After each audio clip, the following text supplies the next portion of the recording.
know that it has been a minute since I have been on here. You guys have definitely been on my mind. The whole storyline, all of it has been on my mind. Though my guides, and I've got some new ones, have been encouraging me to, mm, I guess, not worry about the distance of time, if that makes sense. And also to be somewhat quieter for a little while. And it's funny because recently I've been feeling this like, it's time. It's time to start getting back on there. And of course, right when I'm feeling that it's time, like I just got a new vehicle to replace the one that I had that was falling apart. And it's completely designed differently and works differently. So my magic hat of cards is not sitting next to me at all times. So when I feel that urge to go, it would require that I go back and get some things and do some stuff. And I kind of been, in that cycle of like, oh, but do I want to go back and get that? Is this really the right time? Do I have my smudge? Do this and that? And finally I was like, you know what? I don't really need any of that. Like the cards are nice. They do help verify things, affirm things, bring in other, additional information. But typically, especially once you get used to reading the cards, it's more about intuition, right?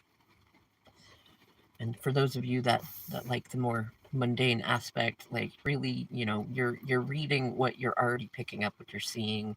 It's like dreams. It's playing off of things that are going on around you that you're picking up on. And in any case, today some synchronicities came in that reminded me of some of my first videos that I started doing when I really started getting on this channel and talking about the Karmic Carnival. And I remember at a point in time, especially before I took that road trip, and I just said, let's fuck around and find out. There was a synchronicity about the flood.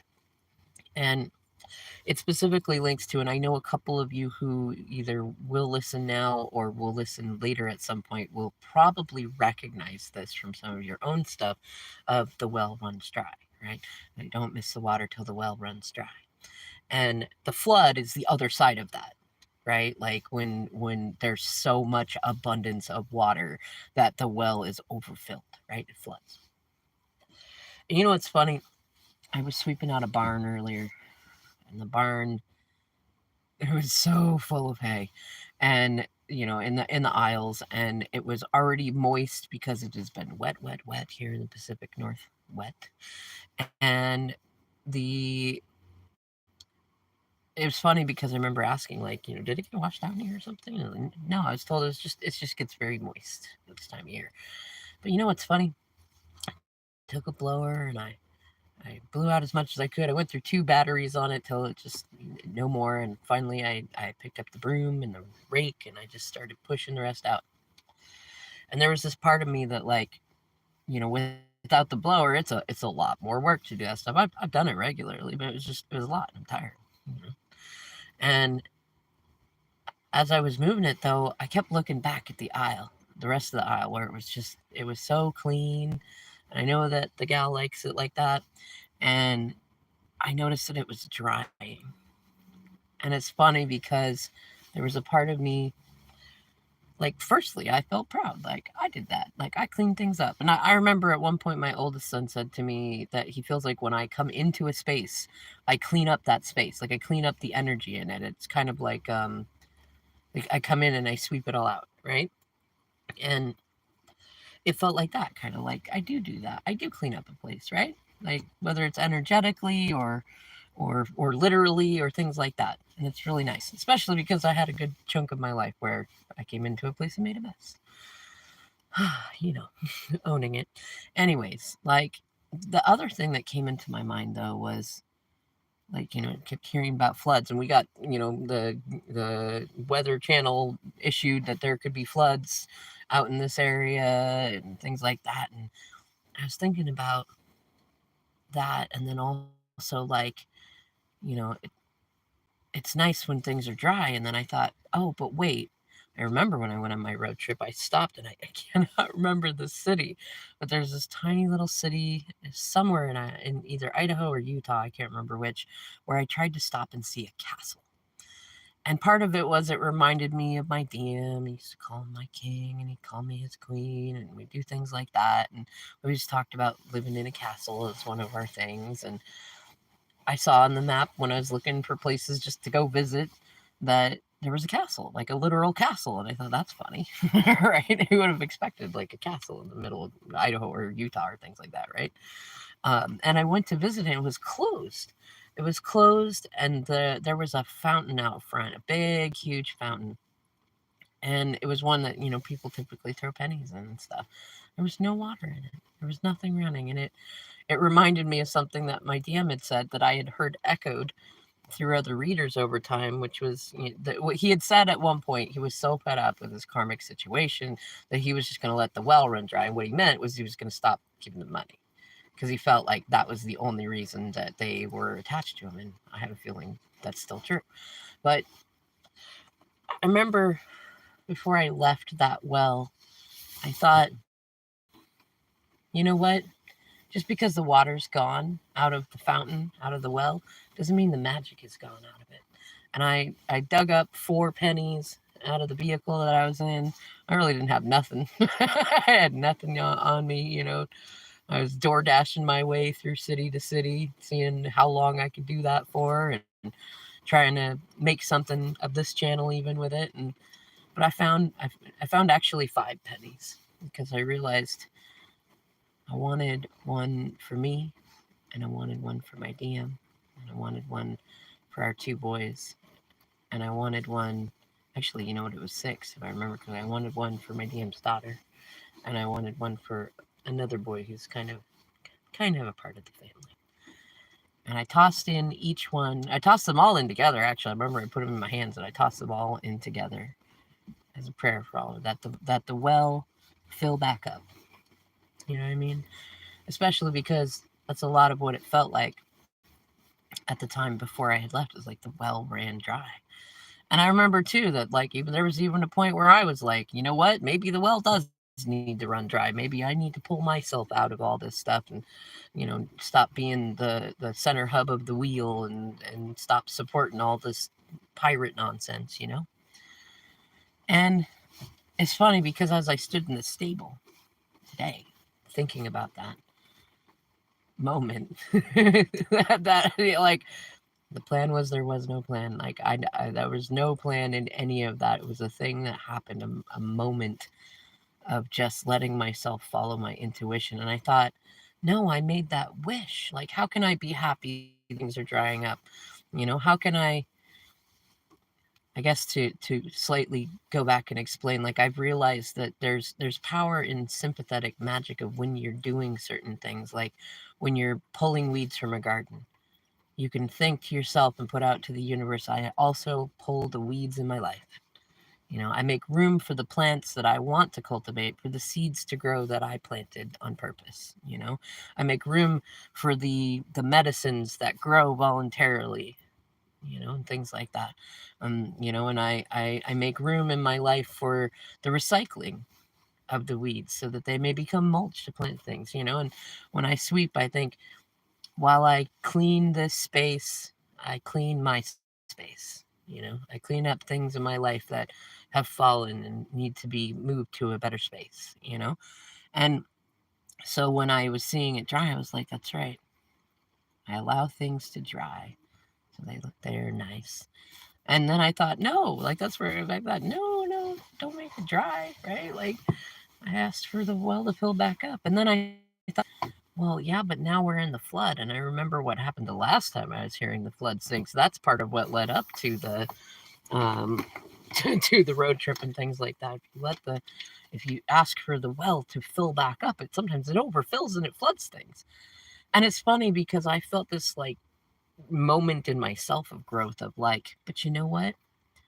It doesn't always need to be that perfect balance. Yeah, sure, it's great. It's great when the well is also a fountain that feeds itself, when it's balanced. But you know what?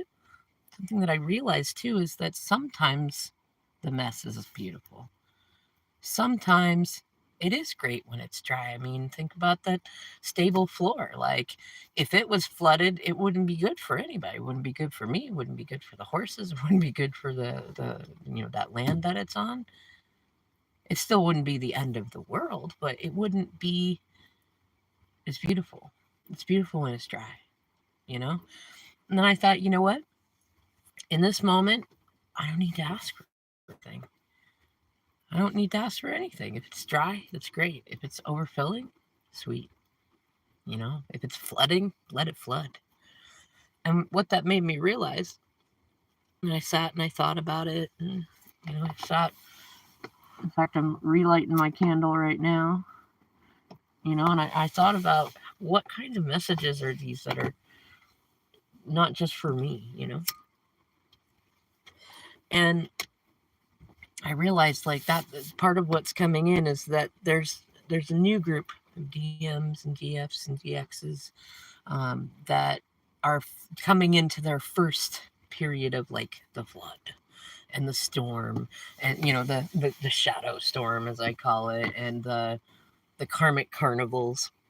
And that made me think about, actually, it's funny, my DM's getting himself into another round of karmic carnival that's, I mean, it's like in the video games where you're like, you just beat a boss level, you get to the next level, and you beat that boss level, and you beat the next level, and you get to that boss, and then you come up to a real boss level, like one where there's things that you don't expect, or almost like that. Some, like, let's say a show that you get to that, like, the first season, the second season, they're banging, they're going, and like there's all these things going on, but the characters are overcoming them, and then bam, that third season comes, and at the end of it they have almost a finale. It's not the end of the series, but it's definitely like, holy crap, right? And then after you get through all of that stuff, the new season starts. And it's a whole new set of crazy. You know what I mean? Like, there's bigger bad guys to face. There's more complicated situations to navigate. There's more emotions and things like that. And that kind of feels like where it's like, whereas, I can sense the new folks coming in. I can also sense those who are either beyond where I'm at or at the same that I'm at, we're going to that next level, right? And it's funny too, because like, even like, maybe you resonate with where I'm at. Like, I mean, for those of you that have been following the journey that I've been on, like, from where I was and being, before, and in being stuck in karmic carnival of my own kind, and then going through homelessness and going through healing and court and all this different stuff all together, and then getting a foot in the hold, right? A foothold, and getting to that space. And now I'm at a space where it's like, it's not done. Oh, it's definitely not done. But the things that I have to worry about now are at a different level than where they were before, and at any other point in time in my life, right? And part of me, part of recognizing that over the past few months has been recognizing, like, that is part of the twin flame journey, right? To get you to that next level, to get you through the old karma, to get you from the 3D to the 4D to the 5D and beyond, right? And so that brings me around 14:14 on the clock to a lot of the intuitive messages that I'm feeling. Is that, like, for those of you that are just coming into your journey, like, hold on. Hold on, you know what I mean? For those of you that are, like, at where I'm at, I would say, like, don't worry so much about the flood or the storm or the karmic carnival. Like, they will come in and out and around you. You'll see some reflections through your DM or your DF and others around you. Though how do I put it?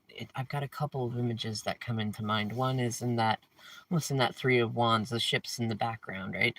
Or not Two of Wands, I guess it'd be the Two of Pentacles, the ships in the background. But you are big enough and secure enough that no giant wave is going to knock over your ship. Like, yeah, you might go up and down a couple of waves, but you're in such a ship that it's comfortable enough that, yeah, you might batten down the hatches, but you don't have to worry about going over. You can find a secure place to buckle in and ride it out. You know what I mean? And, you know, or even for that matter, you know, another metaphor, you're in a desert, be the camel. You know, close your nostrils and your eyes and your ear holes, wait it out. Just wait it out. Like, you know, keep moving, keep doing your stuff. Don't just be stagnant, but don't worry. You know, like, and I'm sure if you're on that level, you can feel that. You know, you can feel that growth. Though we do have, and I'm going to try to do a reading for it for everybody, probably for each sign. Mercury retrograde in Capricorn coming up, and that should be an interesting one too, because for that to align with the flood and the storm and the karmic carnival of the next level, like, I mean, Capricorn itself is of the next level, but you know, it's structure, it's also the devil card, which is like the shadow aspects of things, you know, and it's Saturn energy. It's that, you know, it's that the reap what you sow energy. It's, you know, and yeah, nobody's perfect. So, you know, you're probably going to face some of your own shadows in it. But if you're, you know, if you've been doing this for a little while, you know how to face them with integrity. You know how to face them with authenticity. It's kind of like, you know, when you're younger and it feels like that shadow on the wall is a monster and you shine a flashlight and see that it's a sweater on a chair. You know, like, you have the ability to shine light in those spaces and notice that it's a strength, that it's a neutral thing at least. And in terms of your journey, like, whether you're at the beginning or you're in the middle or you feel like you're near the end of it, like, whatever it is that you hold in your heart that keeps you on this journey, keep holding space for it, you know. If it's for your DF or your DM or whatever it is, keep doing it. Keep holding that space. Don't wait for it. Don't sit there and don't sit on your thumbs. You know, keep tilling the garden. Keep planting seeds. Keep, you know, being a badass. Keep doing what you do. Keep being you. In whatever way that looks like. Whatever way you feel like it should look like, it needs to look like. And change it later if you want to.